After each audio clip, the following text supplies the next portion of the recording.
Since posting these videos about women over the past 2 weeks, our Adventist women, I've gotten so many comments about makeup and clothes and modesty and jewelry, and I feel like we've completely missed the mark as per usual. So when I was at Loma Linda, and I was very into the conservative group at Loma Linda, it's called Advent Hope. This is definitely more conservative than what you would get at the university church. They're a bit more conventional and liberal, I would say. Within this Adventist community, I'll never forget what was being told me. And by the way, I would wear light makeup.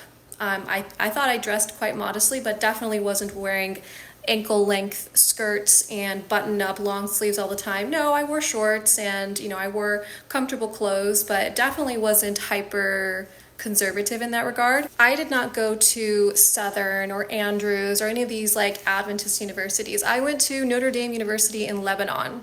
Yes, that's where I went prior to coming to Loma Linda for my master's and my doctorate. And so, I knew what was what, and I had a clear distinction between my own rules, most of which came from messages to young people, but I was told when I came to Loma Linda about the types of girls that when you look at them, no makeup, nothing in their hair, long ankle length skirts, extremely modest, the Bible hugging type.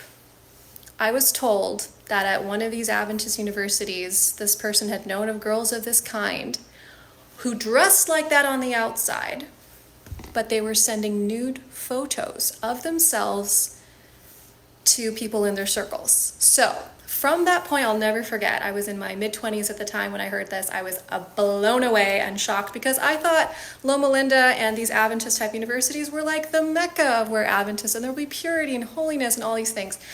So basically that taught me a lesson. It taught me that what you see on the externals is a flat out lie. It's not the truth of what's happening in the heart. You might have somebody who is a bit more modern in the way that they dress, might put on a little bit of makeup, and actually is extremely virtuous. Just to give you an idea, the first man that I ever kissed in my life was my husband on my wedding day. That was a vow that I took when I was 14 years old, mostly the product of Messages to Young People in the book I Kiss Dating Goodbye by Joshua Harris. So you might have looked at me and said, oh yeah, she doesn't look like the conservative type, but deep down I truly was. You might see a conservative woman, but deep down she might not be. So let's put things in perspective.